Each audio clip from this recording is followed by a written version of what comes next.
To the team news we go, and we start with the Spanish, who were victorious in Belarus on Friday. And just one change for Vicente Del Bosque from that side. It's the return of Andres Iniesta. Yeah, of course, very important in midfield. A shame for Santi Cazorla, who's been playing so well for Spain.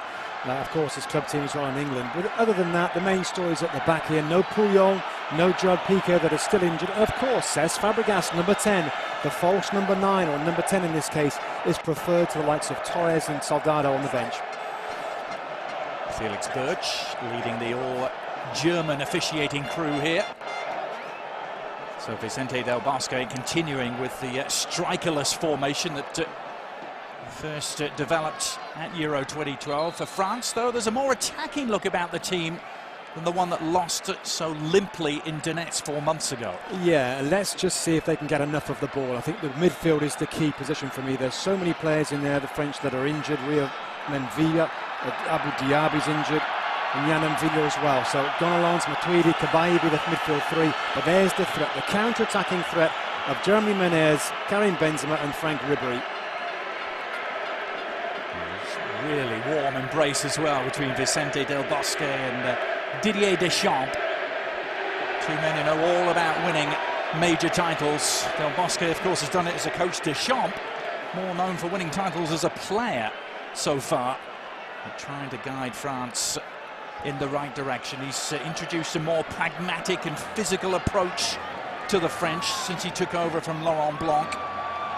Blanc dismissed after that exit the hands of Spain last June. There is Didier Deschamps, man who earned his stripes as a player with Marseille and Juventus, Chelsea, and actually finished up in Spain with Valencia. And away we go at the home of Atletico Madrid. This is the other stadium, the other big stadium at least, in the city of Madrid, the home of Atletico. And the Spanish national team's fairly infrequent visitors over the years here to the stadium on the banks of the Manzanares River. La Roja, the red against Les Bleus, the Blues of France, although they're wearing white, of course, tonight. And France going from left to right. Both teams perfect in qualification so far, 2 wins out of 2. The French weren't in qualifying action this past Friday, and in fact, Robbie went down to a very disappointing defeat at home to Japan in Paris. Yeah, not the best preparations at going into a big game like this, but this is the main event of this particular match day for them. Their best team that they can put out is out there right now, and this is going to be the pattern of the match. Spain possessing the ball all the time, trying to get in behind. The French will try and win the ball, but like that, and then get it forward to those front 3 players, the highest of which is going for the ball right now in Karim Benzema, who can give a threat, I think, to those back 4 of Spain, particularly the centre-halves in Sergio Busquets and Sergio Ramos. Busquets obviously more of a midfield player than a central defender. You might remember, those of you who watched Euro 2012 with us, that Spain's victory in that quarter-final was actually their first in a competitive game against France. Here's Fàbregas going to reprise his role from that tournament as that false number 9, so to speak. David Silva, he was in such splendid form throughout that tournament, wasn't he, with 2 goals and 3 assists. And now Iniesta working his way back to fitness too. Can't keep his footing this time. Iniesta, we saw against Belarus, come off the bench to replace Santi Cazorla, who can count himself a little unlucky to miss out tonight, Robert. Yeah, I mean, he's been in great form for Arsenal, and it was a brilliant performance against Belarus that he was a part of. But what a good start Spain did make against Belarus, and as you see right now, the tempo is high from them. They're trying to get an early breakthrough against France. Already probing away on this left-hand side with Jordi Alba. Again, back to that game in Donetsk. France actually played 2 right-backs in that game, didn't they, with Réveillère and Debuchy. It was a lineup that raised everyone's eyebrows. Yeah, and then, of course, the ironic thing was that the goal from Spain came down their side with the ball getting in behind and Xabi Alonso scoring a header. So it didn't work that particular night, but Deschamps a different manager, different ideas. The midfield 3's picked Matuidi, Cabaye and Gonalons. They can work hard. They're defensive style midfield players. So that's where the key battle, of course, is going to be against Spain. They will possess the ball for the most part under little pressure in midfield, but of course, as soon as they get in the final attacking third, that's when France need to tighten up. Now France, in a way, trying to start all over again, because elimination led to recrimination. Some old demons resurfaced, didn't they, for the French? No Sami and Nasri in this squad, and that still is a hangover from the eruption at the end of the Euros. Hatem Ben Arfa, another casualty of that dispute. Yeah, and that's something that Didier Deschamps has got to try and rebuild. He's got to regroup the team. He's got to try and get the French public to believe in the side and be interested in the team yet again, because they've disgraced the nation with their recent antics. David Silva not going to catch up to that. Jordi Alba will open the scoring for Spain in that victory against Belarus. A forward-thinking left-back.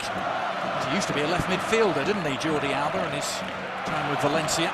Yeah, and absolutely, he's done a great job of getting in the Spanish national team. Of course, he's moved to Barcelona now, and it's ideal for them as well. He's playing very well, offers a threat in behind as well, believe it or not, as a full-back. He's got that sort of pace. You're going to see him go up and down this left side. Here he is now. He's going to get plenty of the ball, but he'll continue with it. He'll look to play and get forward as well. Xavi able to settle on the ball for the first time. And a switch to Arbeloa. Surprise, surprise, nearly all Spain in the early exchanges, but France, the first chance to spread their wings. And Karim Benzema has been the man under the microscope for the French. His lack of goals in particular have been a source of major concern, almost national angst, Robbie. No goals in his last 8 games for France. Yeah, I think even before that, I think he just hasn't been scoring many goals. That's certainly an issue. You think about this French team, they've got some talent. You know, Frank Ribéry on one side, Jeremy Menez, who's a creative player, so it's a bit of a strange one. But I do believe that France will get chances in this game. I know they're away from home, I know against the World Cup and European champions, but they do give you the odd look at goal, Spain, because they're so intent on going forward. There's Matuidi across to Patrice Evra. Back in at left back tonight. Evra sat out against Japan. Gael Clichy took his spot. No problems posed at all for Spain there. It's Maxime Gonalon winning just his 5th cap. Relatively inexperienced French midfield, isn't it, with Matuidi, Cabai and Gonalon? Yeah, I mean, that's where they've had the injury issues, and I'm sure Yam Mvia would have been a player that would have played. Rio Mavuba as well, and of course Abu Diaby, the Arsenal midfield player, has had a great start domestically. They're all injured, out for this game, so that's where the issues are. But I actually quite like the look of the French midfield because it's got legs, it's got energy, a little bit of aggression as well. That's what you need against the likes of Iniesta, Alonso and Xavi. Xabi Alonso with a quick restart there. He scored both goals in Donetsk. You might remember one from the penalty spot very late on in that game. On the ball again, actually scored both goals as well last time Spain played here at the Vicente Calderón. That was against Argentina 3 years ago. Iniesta let the ball slip away. Jeremy Menez pouncing on it and Debuchy taking over. The French had numbers forward there, counter-attacking at pace. Busquets had an awkward bounce to deal with. Eventually mopped up by Arbeloa. Ribéry, a little scoop of ingenuity there from the Bayern Munich man. Benzema, though, is going to be called for the foul by Felix Birch.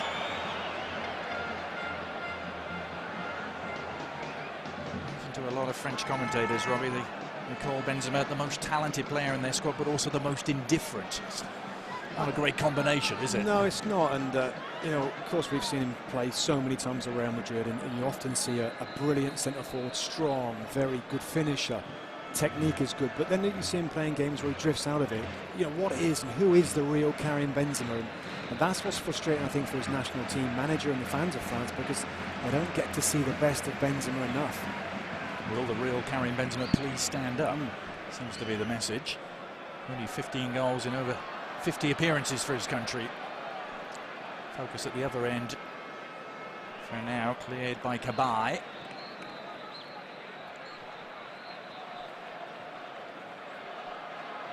Spain really just swept a victory in magnificent fashion against Belarus, which had the makings of a potentially awkward trip. Never in any doubt, was it? They got the early breakthrough from Jordi Alba and a hat-trick from Pedro.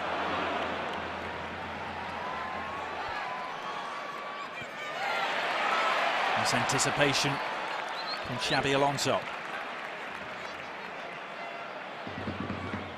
Iniesta turning the corner. David Silva.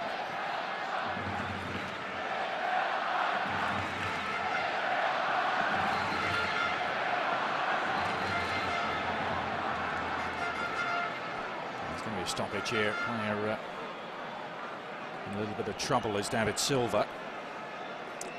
Yeah, this doesn't look good. He's noticed him indicating to the bench, and he's just posturing as if he's got to come off. There's something wrong. He's pulled something. Hamstring possibly. He's just trying to stretch it out there to see if it's maybe just a twinge or whether he has actually torn the muscle. Very worrying for, of course, Vicente Del Bosque here, the Spanish coach. And of course, Roberto Mancini as well, Man City boss of David Silva. The player the Manchester City fans delight in calling Merlin. I'm sure they will be hoping the Spanish medical team can work some magic of their own.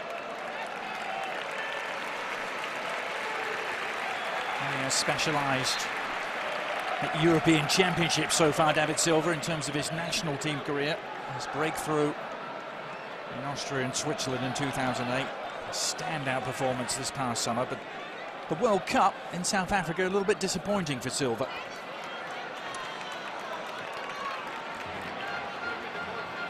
And he's on his way down the tunnel. Yeah, that's not good news. And we saw Santi Cazorla warming up as well. I guess that's the ideal replacement. Not a bad replacement as well, I have to say. Cazorla, who's just been in simply sparkling form for Arsenal. As he's saying, not a bad option to have up his sleeve for Vicente Del Bosque, and he's got a few of those. Yeah, I mean, it's just incredible amount of midfield talent right now in Spain. Juan Mata, who's doing so well for Chelsea, hasn't even got in this squad. That's how good the midfield players are at Spain. Cesc Fàbregas, other midfield man that's in the team as a striker right now. Again, can play in midfield as well. So a little bit of a shift around. Andres Iniesta, I think, will go into midfield and Cazorla play on the wide, or of course they could interchange that as well. That's very much part of the way that Spain play. They have a back four and a midfield protector, I guess, in Xabi Alonso. The rest of the guys go where they want. Menez going in the right direction, but unfortunately for him, without the ball. Well, the statistics show that Spain have actually scored more goals without a recognised striker in the last year than they have with one. There you go, that's interesting, isn't it? A lot of people, pundits in the game, can't understand why Spain don't play with a striker, and they've got some good ones to select from, but it's just the unique style that they play. They almost take it in turns to be the player to run in behind or to be in the central area. Of course, Cesc Fàbregas will be the guy for the most part, but don't be surprised if Iniesta, Pedro in particular, maybe Santi Cazorla, when he comes on, will make that run as well. It's Alba making the run here, Jordi Alba. A little off kilter, the return pass was Cesc Fàbregas. You can see Santi Cazorla wearing 20, preparing himself for duty.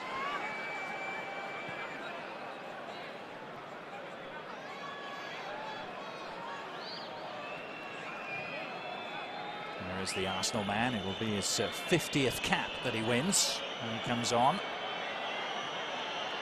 And the next stoppage. Well, this is promising for France. Evra had wriggled free and inside too. Patrice Evra making inroads into the box.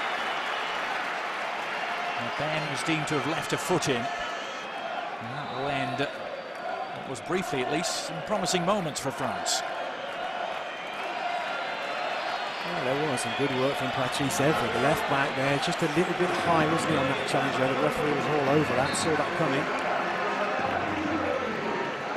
So Santi Cazorla now on in place of the ailing David Silva. And as always, when Spain makes changes in midfield, it's not exactly much of a drop-off in quality. Yeah, Santi Cazorla. brilliant footballer, there's no question about it. The same mould of all the other midfield players, small, super technical, great vision, and above all, superior football intelligence. That's what the Spanish players have, the ability to make the right decision at the right time, when to pass forward, when to dribble, when to go back, when to shoot, when to cross. Cazorla down the line for Iniesta, who turns on the jets. Iniesta, not the best clearance, only as far as Xavi. Won't quite break Spain's way. They press on regardless. Jordi Alba. France at full stretch and happy to concede the corner.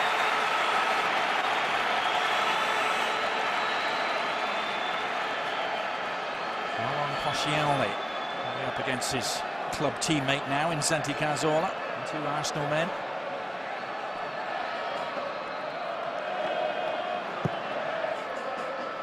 Xavi's far post delivery. Flicked away by Matuidi.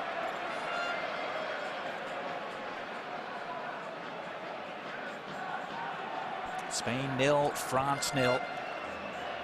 Just inside the first quarter of an hour here at the Vicente Calderón in Madrid.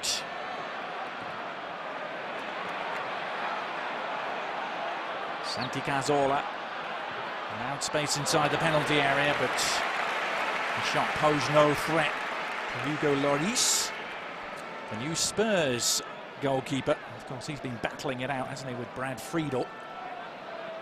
And Lloris has played the last couple of games for Andre Villas-Boas. 2 clean sheets as well against Lazio and Aston Villa. Yeah, that's what I guess he'll want. Get in the side, have a couple of good games, and he'll probably stay in. Brad Friedel's been a tremendous goalkeeper and a servant to Spurs, but I guess when you spend a lot of money on a new goalkeeper, at some point he's going to get in the team and stay in. Well, a lot of people scratching their heads at that move, weren't they, by Spurs to pick up Hugo Lloris, but they've been after him a long time. They actually tried to get him all the way back in 2008. Originally wanted him to replace Paul Robinson. 2 goalkeepers with the nickname Saint facing each other tonight. Saint Lloris and Saint Iker. Iker Casillas, who's barely been involved so far, as you might expect for Spain. Debuchy has been. He upends Santi Cazorla.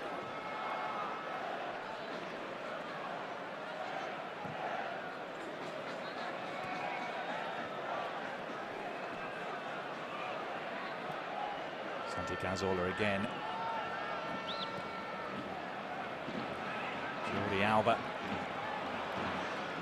has really grabbed hold of that left back spot now, hasn't he, and made it his own. His return to the Barcelona fold at club level.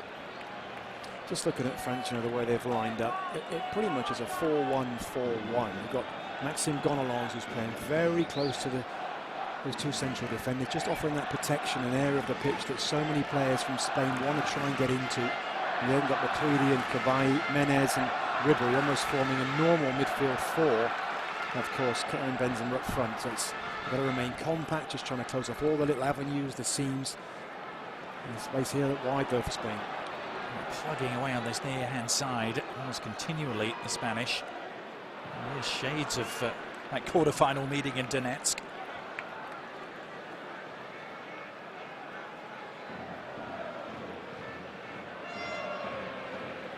Jordi Alba. Santi Cazorla. And across to meet him at speed was Gonalons. He snuffed out the danger. It might be that France think, well, okay, you're not going to come through the middle, but we will give you the space on the flanks. We can't mark everywhere, and we'd be happy enough to see the ball go wide, particularly to Arbeloa on the right-hand side, but also at times to Jordi Alba. Available substitutes for the French, just scrolling across the top of your screen. Olivier Giroud is available.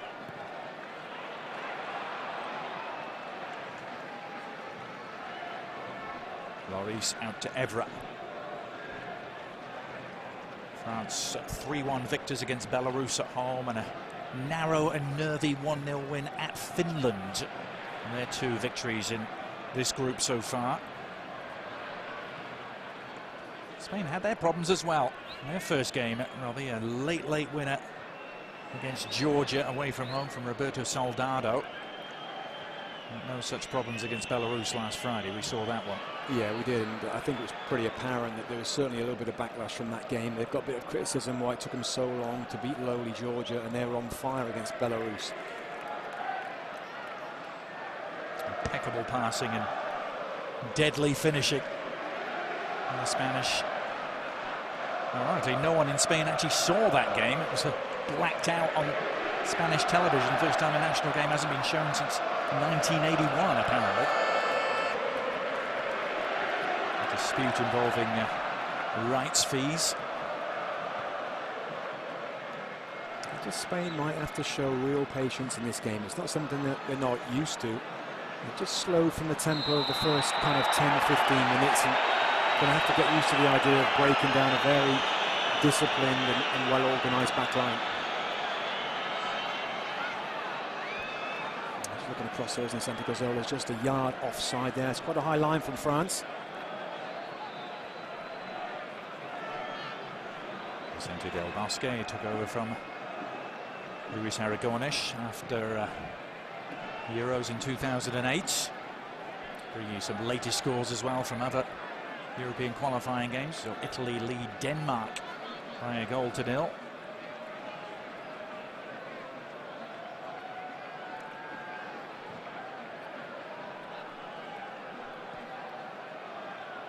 Cesc Fàbregas.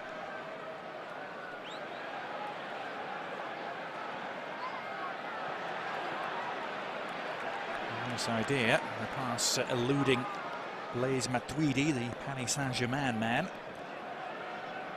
That's the right idea, because as we said, Didier Deschamps there, the midfield player at times is going to have to try and make a forward run to get up in support of Karim Benzema. They can defend like this for long periods, but at some point they have to offer a threat on a counter-attack. Somebody running forward, somebody gambling.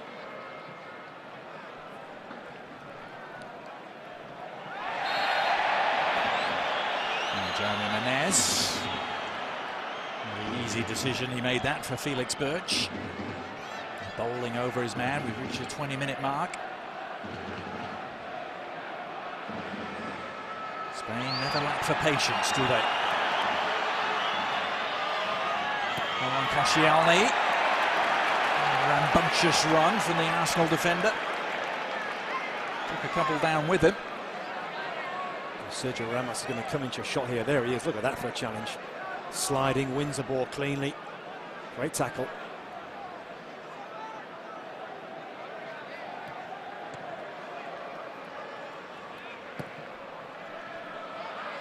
The ball inside by Cabai. There's a player that Vicente Del Bosque mentioned a lot in the build-up to this game, Yohan Cabai, calling him the French Xavi.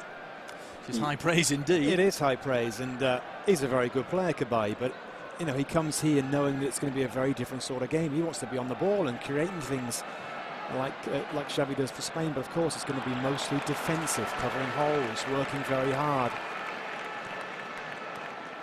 And try and frustrate Spain. Another shot at that tackle there, sliding challenge from Sergio Ramos.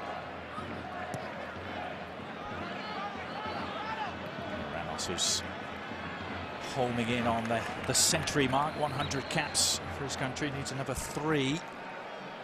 And Italy have made it 2. Daniele De Rossi. And then the extra cushion against Denmark.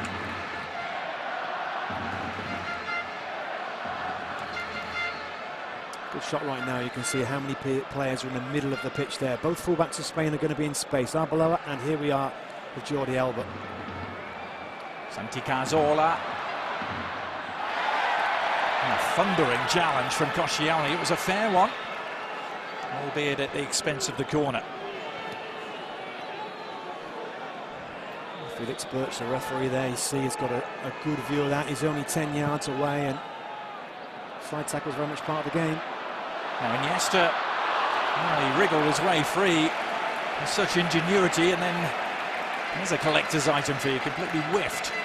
I think there was a smile on his face as well. European Player of the Year. Here we go. Have some of that. Actually quite reassuring for the rest of us, Robbie. Absolutely.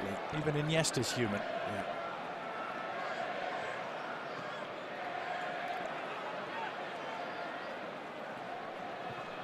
Menez. Every now and then they've threatened to launch bids down the left-hand side, have Didier Deschamps' team. Looking to get Evra forward in support of Ribéry.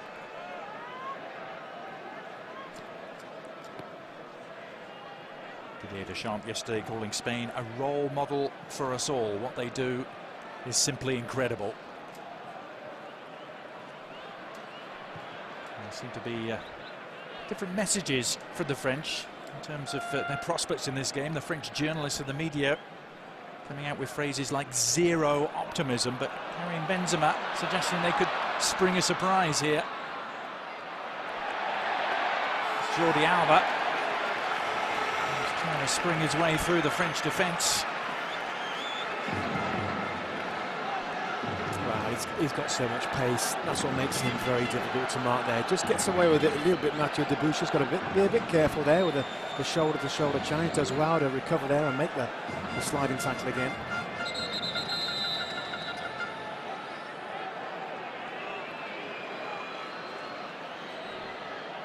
Koscielny against his former teammate and Fàbregas.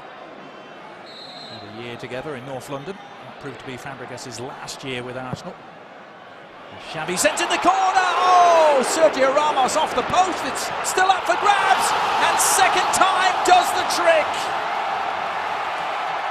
Well, he still had his head in his hands, having missed the first opportunity. No such mistake with the second. And Spain have their breakthrough.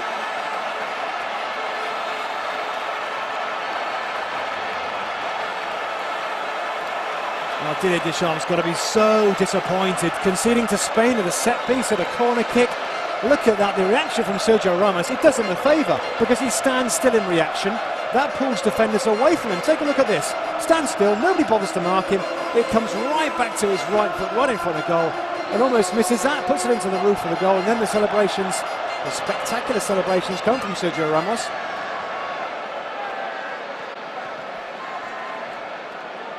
Oh, we'll give him a 9.8 for the celebration. It's his 7th international goal. As you said, Robbie, one that will provoke a lot of unrest in the heart of the French defence. A, to leave him open for that length of time on the initial header, and then B, not to mark him on the follow-up. You can look through the Spain lineup, and I'm sure Didier Deschamps done it many times. There's two players that can head the ball, Sergio Busquets and Sergio Ramos. Two players to mark at a set piece, and yet Sergio Ramos seems to have like 2 yards around him to make that first header.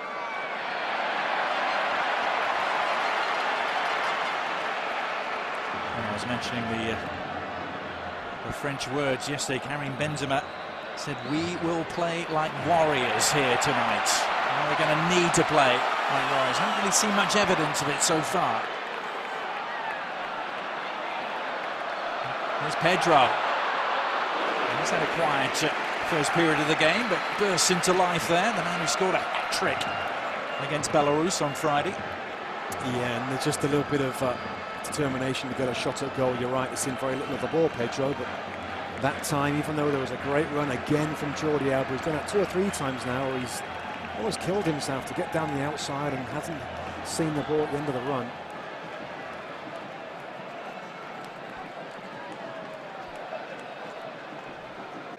Now, that hat-trick by Pedro, incidentally, against Belarus was the first of his professional career. No bad stage on which to get one, a World Cup qualifier. Yeah, and he's just switched sides now with Santi Cazorla for the time being, just trying to get involved in the match, get a little bit of possession of the ball.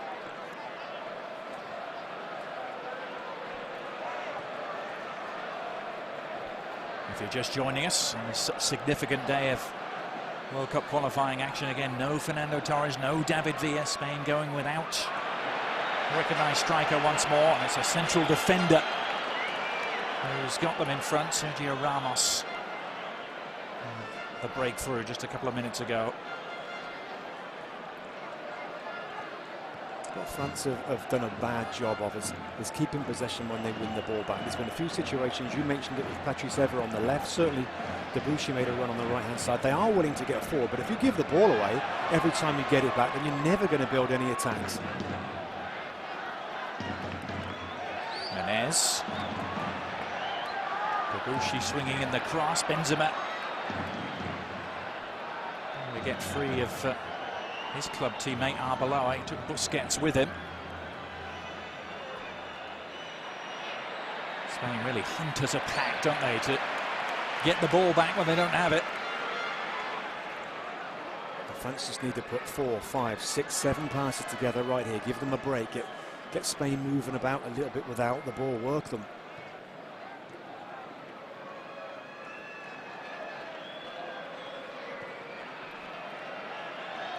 Gone along.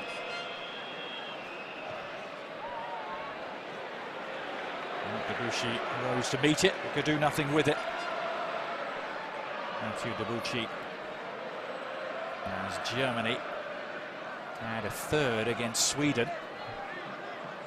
And Mertesacker getting in on the act. 3 goals for Germany in a game that was always seen as being a tricky one against Zlatan Ibrahimovic in Sweden. No problem for the Germans. It's starting to look a little better for the Irish, isn't it, after their 6-1 mauling on Friday. Perhaps Germany really are that good.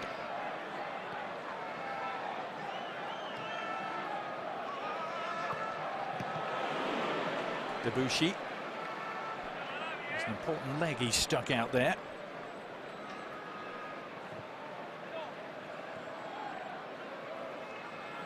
France for a while seemed to be on the right track under Laurent Blanc, certainly leading into Euro 2012. A lot of people thought perhaps they were even dark horses when it came to the tournament. They were on a long unbeaten run under Blanc, stretched actually to 23 games. But it all ended so tamely for them, didn't it? They lost, first of all, to Sweden in their final group game. That's where the rot really set in. Yeah, and just we were amazed at how poor they were against Spain, with no kind of attempt to get forward. Very, very defensive. Back foot again here as Iniesta releases Pedro. It's going to be yet another corner. I wonder if they'll bother to mark Sergio Ramos this time. Well, Mamadou Sakho, Paris Saint-Germain central defender. Laurent Koscielny, not a big player, Koscielny, in terms of marking. You can see him in the middle of the picture there. He's picking up Cesc Fàbregas. There's Busquets, and there's the match up there, isn't it? And Sakho.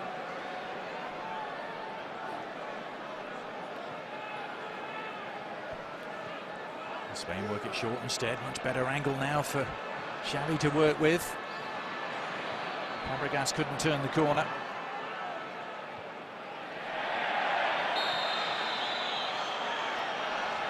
Nothing is going France's way. It was Benzema and Arbeloa.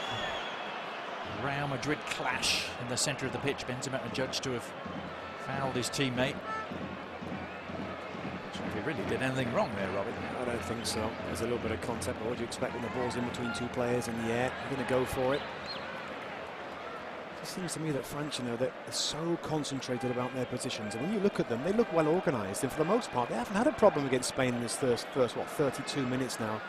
But I sometimes think that teams forget to play. When they get the ball, they forget to express themselves and keep hold of it. They're just so focused on stopping Spain all the time.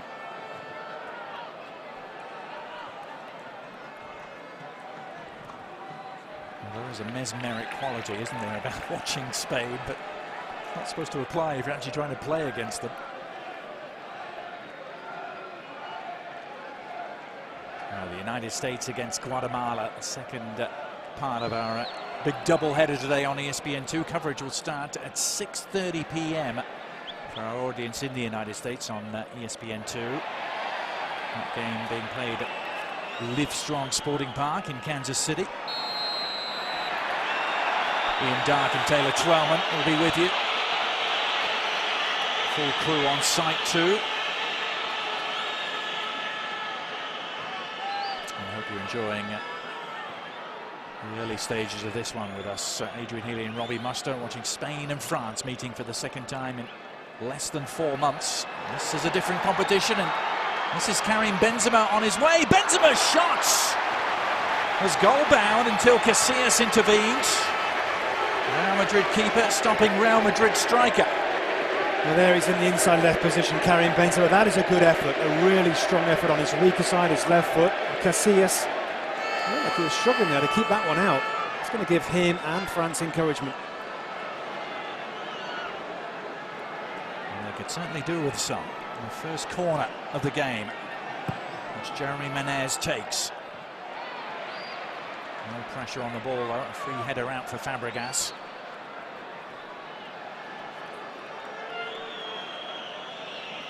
According to Didier Deschamps, they barely deserved to lose that home friendly to Japan, and they did outshoot the Japanese by a 21-3 margin, but lost to a late goal from Shinji Kagawa, Manchester United man.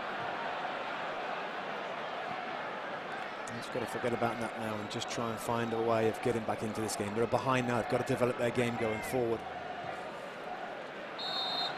Well, Denmark have got a goal back against Italy. They lead 2-1 at half-time. Goal from William Kvist, you might remember him from European Championships this past summer.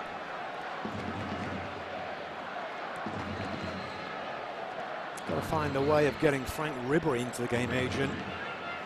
I think he's the best player for France, but hasn't seen anything of the ball on that left-hand side.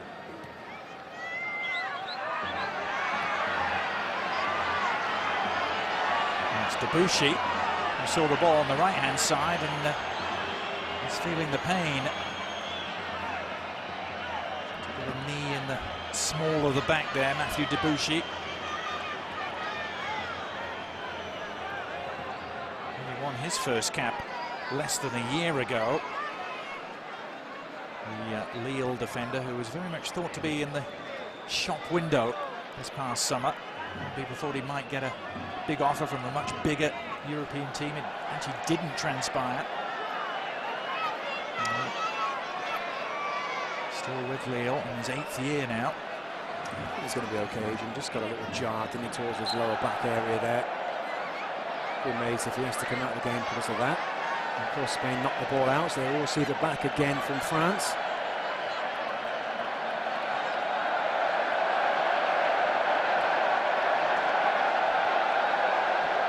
Minutes to go in the first half here at the Vicente Calderón, home of Atletico Madrid, and of course that meant Fernando Torres had a huge incentive to play a part here tonight. He hasn't actually played in this stadium since he left Atletico.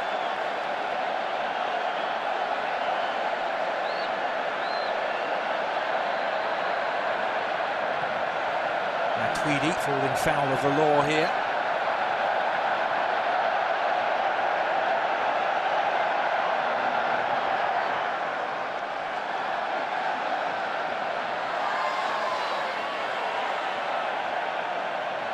Santi Cazorla, a combination with Arbeloa, who so wind his way into the penalty area. Santi Cazorla winding up for the shot.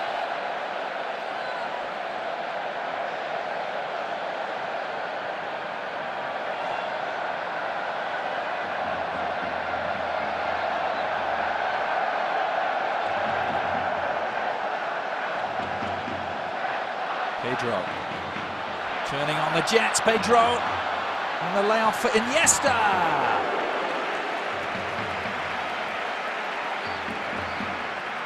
And generally saves his goals for the big occasion, doesn't he, Andres Iniesta? I just wonder if Pedro could have pulled the trigger just before this layback to Iniesta. It's a harder shot, is it, from there? Pedro's got a great header steam going at the last defender there. A little step over maybe on that last player to try and get a shot at goal. That's where France are going to be better for me. Shows you can play a little bit, shows you've got good players in there that play at top European clubs. I haven't seen it so far. And you mentioned Ribéry, here's a chance for him on the ball, but it doesn't last long. Benzema trying to make things happen, and does. The Spanish don't like the decision here. Free kick conceded. It was Benzema who was upended.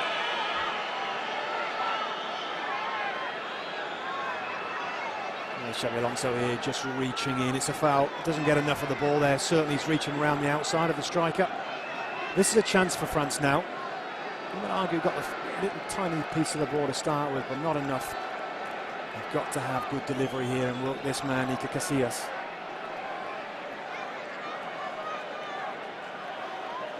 What does Didier Deschamps and his French side have up their sleeves? It's curled in beautifully, in fact, and bang across the face of goal and in! But is it going to be given offside? It is. Jeremy Menez, who was literally on the goal line. Well, it was a delicious ball across, wasn't it, Robbie, initially? But we'll come back to it because Spain have gone right down the other end and are threatening themselves. Pedro.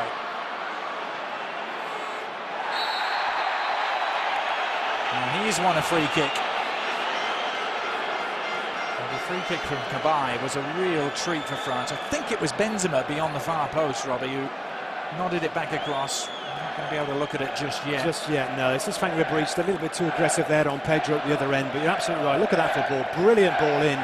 That's fantastic. Is he behind him there? My goodness, that's close, isn't he? That is close. Didier Deschamps not sure about it as well, and I'm not sure. And that ball is nodded back. If he's behind the ball, he was not in offside position. Well, certainly in front of the last defender, wasn't he? But, as he said, where was he in relation to the ball? It all happens at such lightning quick speed. France didn't get the benefit of the decision. In comes Xavi's free kick. But again, perhaps just a glimmer of optimism there for the French, Robbie. I mean, it was a set piece, Adrian, and that's what they might have to live off. I mean, they had a decent bit of football. They get the set piece around 20 yards out there, 25 yards out, and a good ball into the centre. But I'm sure Didier Deschamps was still wanting to play better in general play and create their own chances.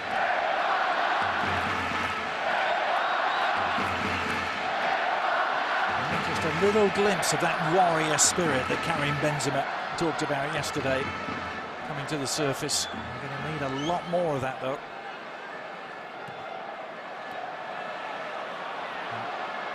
Always plenty to worry about at the other end too, with Pedro and Santi Cazorla. Pedro's inch-perfect ball finds Arbeloa.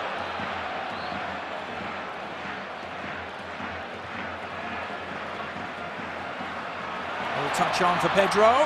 Oh, it was a really ugly challenge, careless. And Koscielny has conceded the penalty in reckless manner. A booking too for the Arsenal man, and just when things were looking a little brighter for France, it's turned sour again. What was Laurent Koscielny thinking? Well, he should know better. Absolutely disappointed his teammates there. It looked like they're almost back in the game, come steaming across here. I mean, that's one of the worst challenges you're going to see from a central defender, an experienced central defender as well. Pedro's quick, he's lightning fast, he's got quick feet. Look at that. It's almost like he's not even got a ball. Laurent Koscielny there, nowhere near it, hacks the shins of Pedro inside the penalty box. Crazy. Well, Pedro won a penalty against France, didn't he, in that Euro quarter-final in Donetsk. Xabi Alonso took it and scored. Now it's Cesc Fàbregas trying to do the same. It's saved, though, by Lloris. The Spurs man coming to the rescue of the Arsenal man, and France are still in this. Well, they are. Lloris guesses the right way. Cesc Fàbregas is frustrated. He's had a difficult first half. We haven't seen him in the game, really, have we? Cesc Fàbregas up front. He's been closely marked. And what a chance there to make his mark in the game. He misses the penalty.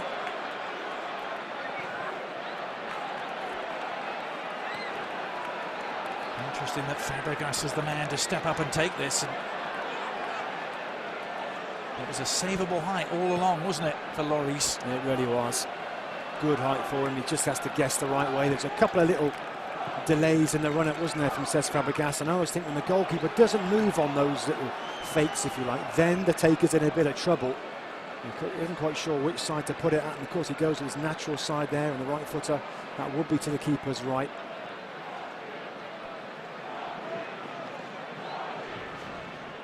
Well, the outrageous swings of fortune in the game. Laurent Koscielny We'll be sending a little thank you note there to Hugo Lloris.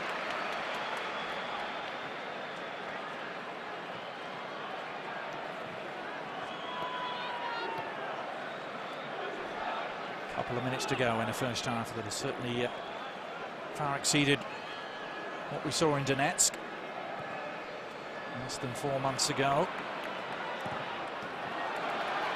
Spain looking to increase their recent dominance over France. They've won 4 of the last 5 meetings.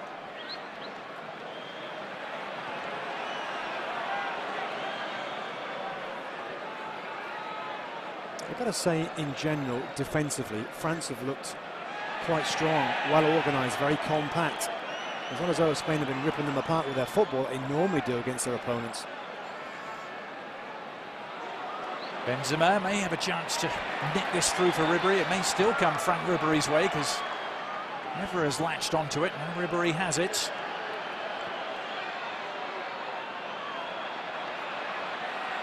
And given away in a rather careless manner by Frank Ribéry. Now all of a sudden it's a long way back for the retreating French troops. And Spain look to pounce with Pedro. Xavi, Pedro, brilliant! First shot save, Fàbregas with the follow-up. And Hugo Lloris is earning his nickname Saint Lloris at the moment. Well, there was a great ball through, and this is it. Xavi there with a fantastic little clip with the outside of his right foot right into the possession of Pedro in front of goal, and Hugo Lloris, brilliant goalkeeping, very quick here, which is key. Getting up, sets himself again, he knows where he is, he knows where the posts are, and makes the second save.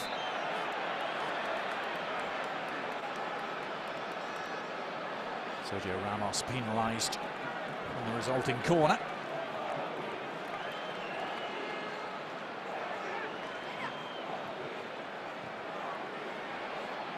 Really absorbing first half here, Lloris. As we saw him do a couple of times with Spurs. Rather suspect clearance, he got away with it again though.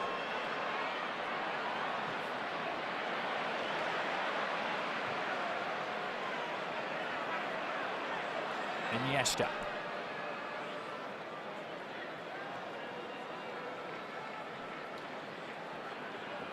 Well, both sides, Robbie, will go in at half-time feeling perhaps they should have had a little more from the first half.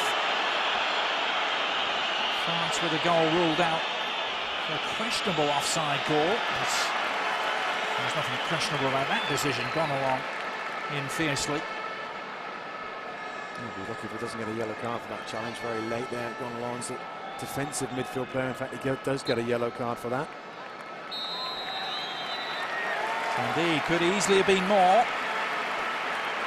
2-1 wouldn't have been an unrealistic scoreline at this stage, but just the one goal, Sergio Ramos.